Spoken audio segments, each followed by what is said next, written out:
Stan Van Gundy's on the line to talk to us. I can't wait. Yeah, this is going to be really good, especially at a time like this, coming out of All-Star Weekend, get a moment to breathe, kind of get the lay of the land, and the new look Warriors, and get his thoughts on all of that on the River Islands guest line right now. Stan Van Gundy with us on Willard and Dibs. Hey, Coach, how are you? I'm good. How are you guys? We're fantastic, man. Can't wait to get your response on a bunch of stuff, including these new look Warriors. Jimmy Butler to the Warriors. How real of a thing is this in terms of getting the Warriors into actual relevancy? Well, look, I mean, it's a great move up, and I think Mike Dunleavy did an outstanding job making that move without giving up any of their young players. So I think everybody in San Francisco's got the right to be excited. Do I think it makes them a contender with Oklahoma City, Memphis, the Lakers, Houston? No, I don't. But it's a step up, and they certainly, I think, would have a chance to get into playoffs and win a series. Which would be something. I mean, it's better than what they've done in recent past. Since they won the title, they've struggled to do more than just win a series. How much does the pedigree of a player like Jimmy Butler, a guy who's been to the finals a couple of times, how much does that matter when you get into a series against a team like Houston or OKC that hasn't yet had that experience? Well, certainly the Warriors would have a big edge in terms of experience, but there's still the number one factor is talent. And then beyond that, you worry about things like experience. And so, to me, there would be a big talent mismatch between Oklahoma City and Golden State still, but certainly a much better chance for Golden State with a player like Butler who plays both ends of the floor. He's a closer, very, very good in close games. And, you know, as usual with Jimmy Butler, he's played very few regular season games this year, so he should be very fresh going down the stretch because the guy doesn't play a lot in the regular season. Stan Van Gundy with us, Willard and Dibs. Coach, I want to ask you this about Draymond Green.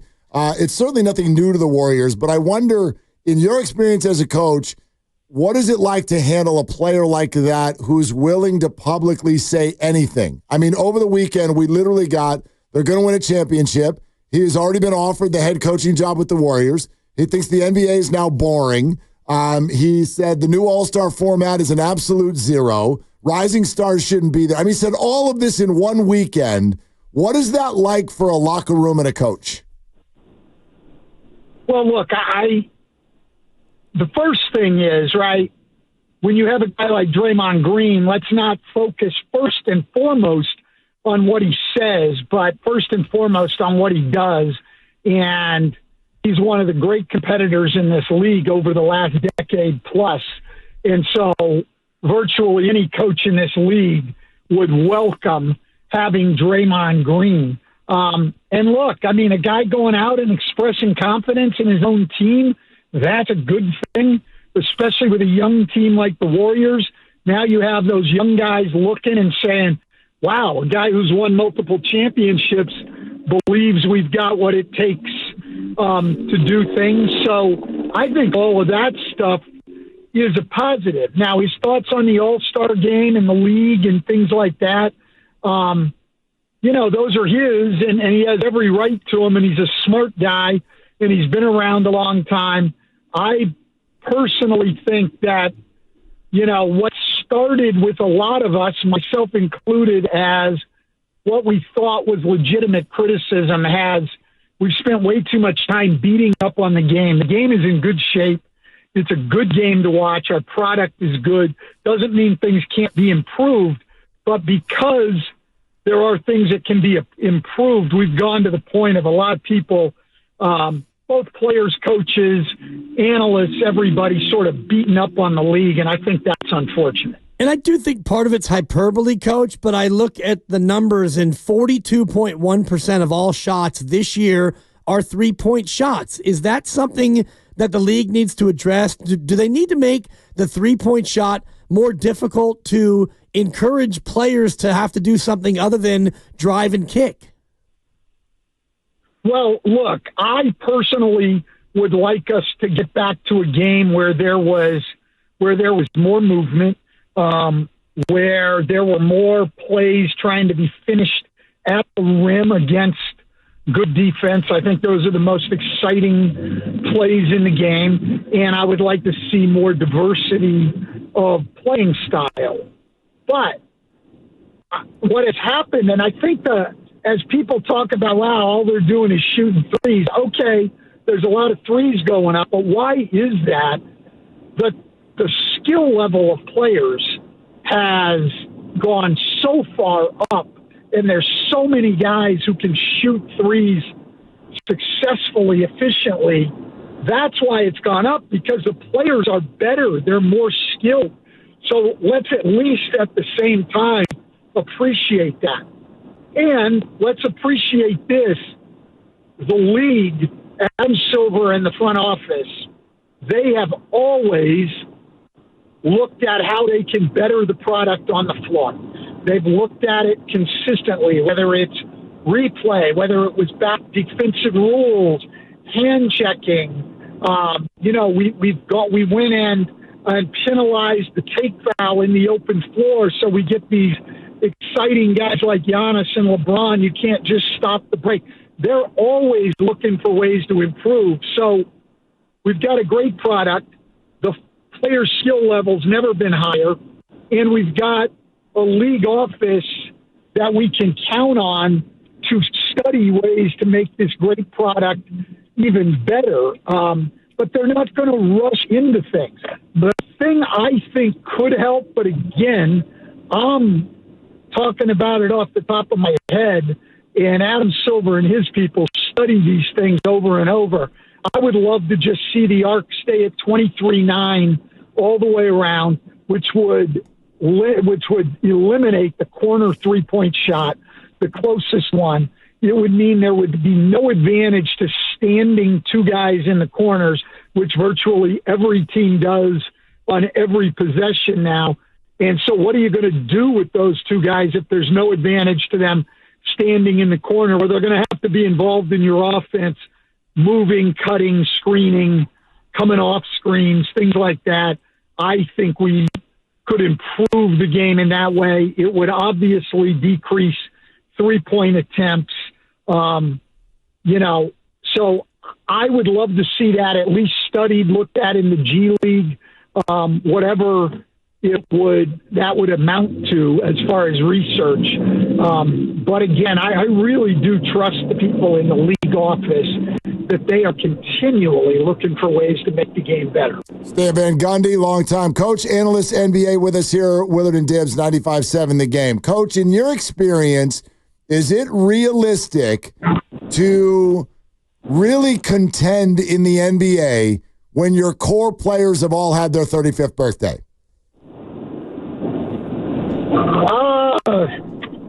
Look, I think there's a lot of ways to contend in the league. The question's going to be asked on the other side of that with the Thunder. Is it realistic with a team that young to be able to contend? I think we've gotten to the point with, on the young end, with guys getting to the league earlier and gaining that experience earlier, and on the upper end with the advances in conditioning and things like that, to where I'm not sure that the age is all that relevant. I think the Warriors' experience, particularly of their three best players, could be a major benefit.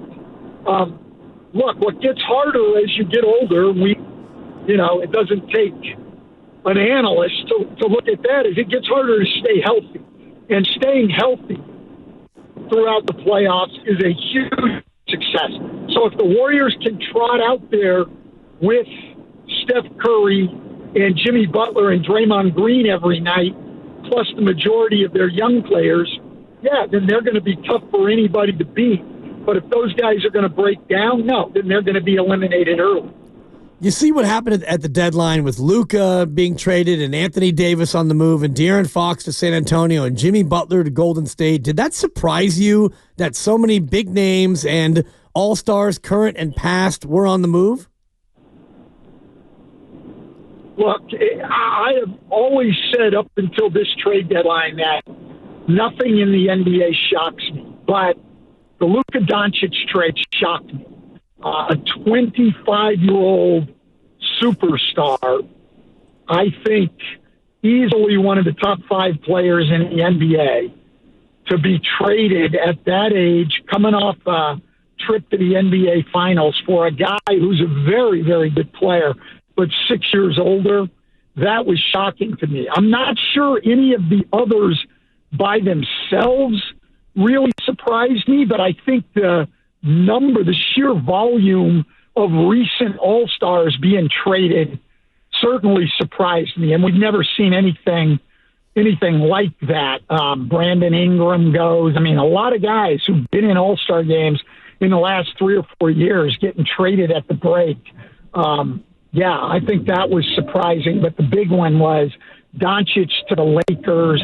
A guy that is going to be, I mean, look, he's been in, the top 5 or top 6, whatever, of MVP voting for 5 years already. I mean, to have that guy traded at 25, and what I didn't like about the whole thing is all the stories that, came out afterwards, really sort of, in my opinion anyway, attacking his character and lack of commitment to his conditioning and all of that, rather than focusing on the accomplishments this guy's had in the last 5 years. I mean, and look, Dallas needs to do what's best for their team. I'm not sitting here trying to criticize Nico Harrison and Michael Finley and those guys. I mean, that group has made a lot of smart moves and have proven themselves, in my mind, as a very strong front office. So whatever their reasons, let's see it play out. But I was shocked by the move, and I did not like what I perceived, at least, to be attacks on Luka Dončić without enough evidence. Hey, Stan, what's your view on Jonathan Kuminga's future? Yeah, that's a great question, and I really don't have the answer. And I would say that's sort of where I am on all the Warriors young guys. I like all of them. I like Kuminga. I like Podziemski. I like Moses Moody. I like Trace Jackson Davis. I don't know who I'm leaving out there. Probably somebody, because I always do. But I like those guys. I like all of them. I think at the least those guys are all good rotation players on a good team, on a contending team. Where I don't know is, are there any of those guys who can be a top 2 or 3 player on a contending team? Are they that level? And I don't think we'll know that until Steph Curry and Jimmy Butler and Draymond Green are on the other side of this, and those guys get a chance to step into those roles, because we're only going to see flashes until then, because you play differently as a complementary player than you would as a star. I did love it that Mike Dunleavy was able to hang on to all 4 of those guys, because I'm very confident that they've already proven they can be valuable players on a very good team. How do you go about that then when you're in Steve Kerr's shoes, where you're trying to compete for a championship? You've got 3 core veterans now, and you've had more veterans in the past, but you also want to develop younger players. How do you develop young players while also trying to be in a win-now mode with veterans? Yeah, look, it's not an easy thing, and I think, they have really focused on trying to win right now. So those guys who are playing have earned that playing time, which I think is a great thing for the development of young players. They're not on a team that's tanking. They're not just handing guys playing time, and you can see all of those guys have had their playing time go up and down based on their performances. I think that's going to be tremendous for their development down the road. And I think the Warriors as an organization are, with their whole idea of 2 timelines, that's one of the hardest things to do. A lot of teams have tried to do it over the years and walk that fine line and do both. Not easy to do, but I think they're doing it about as well as they possibly can. The danger, of course, is that you're not fully doing either thing. They didn't sell out to try to win now, and trade those young guys and bring even more help in for the veteran guys. And they also didn't go into a full-on rebuild and give these guys the opportunity to step into the most prominent roles. So, they're walking that tightrope, and it's not easy, but I like what they're doing.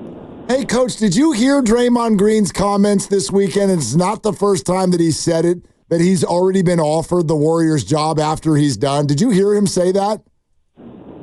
I didn't hear it come out of his mouth. I read the quotes, though. So do you, I know that he said it. Yeah, do you think he would make a good coach? Well, look, I don't think there's any way of judging that on guys fully until they're into the role. I had a lot of people questioning me on that this summer with J.J. Redick, and I had coached J.J. But, look, Draymond has a lot going for him. He's very smart. He does know what it takes to win. He's been around very good teams. He's played for outstanding coaches, Tom Izzo, Mark Jackson, Steve Kerr, Greg Popovich in the Olympics. So he's got as good a background as you could possibly have simply going through a playing career. But being a leader as a player is wholly different from being a leader as a coach. The relationships are different. The requirements of the job are different.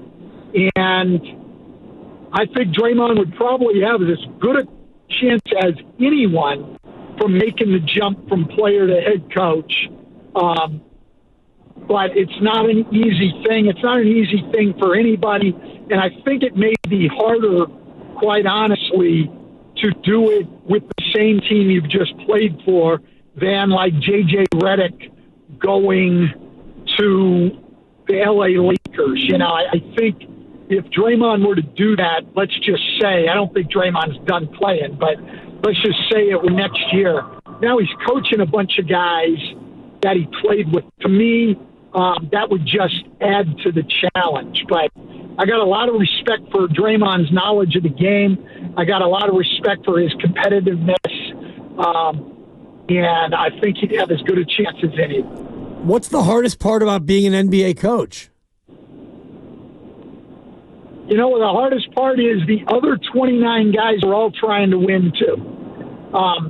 And so, that really is it. I mean, the competition, both in terms of players on the other teams and the coaching around the league, just gets better and better all the time.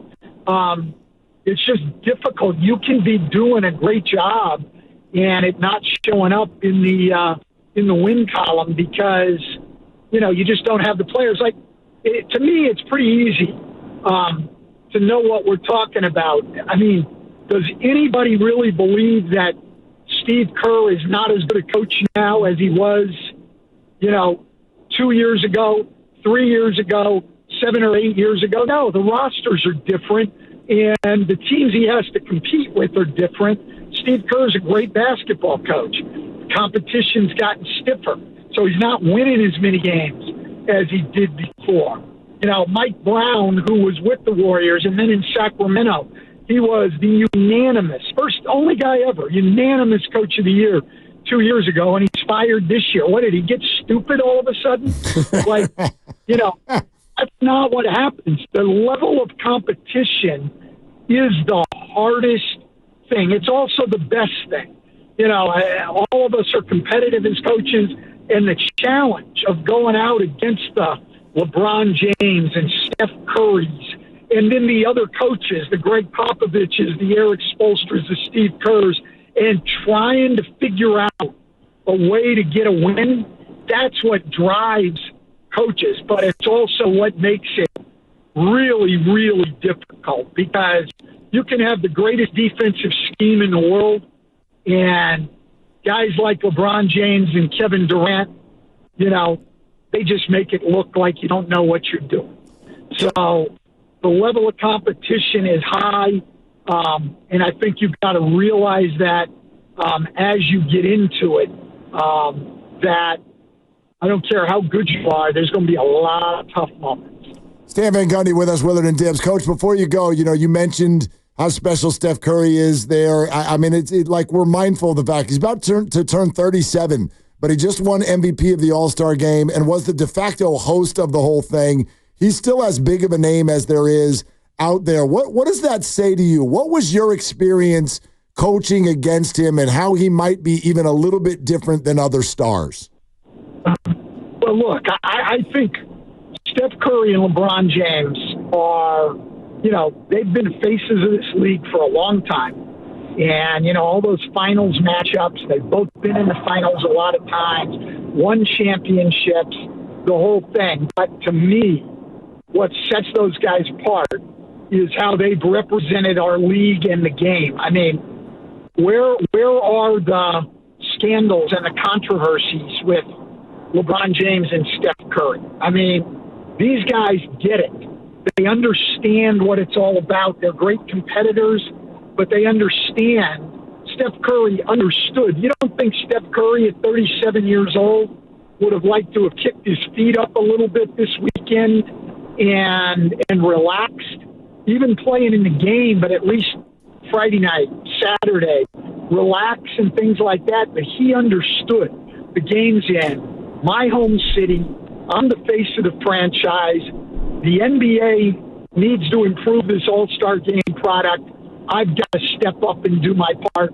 That's what makes him special. You watch him interact with fans. You watch his demeanor on the floor with his teammates, his coaches, opposing players, referees, media, everything else. I mean, if I were teaching a class to guys in college getting ready to come in the NBA about how to conduct yourself as a professional, the class would be easy. We would just get a camera and follow Steph Curry around 24 hours a day and just say, hey, look, guys, act like this, work like this, play like this, approach your profession like this. You cannot have a better representative of the NBA and what a professional athlete should look like than Steph Curry. Great stuff. Hey, Stan, wonderful to have you, man. Thank you so much for the time today. Yeah, great talking to you guys. Enjoy the rest of the season.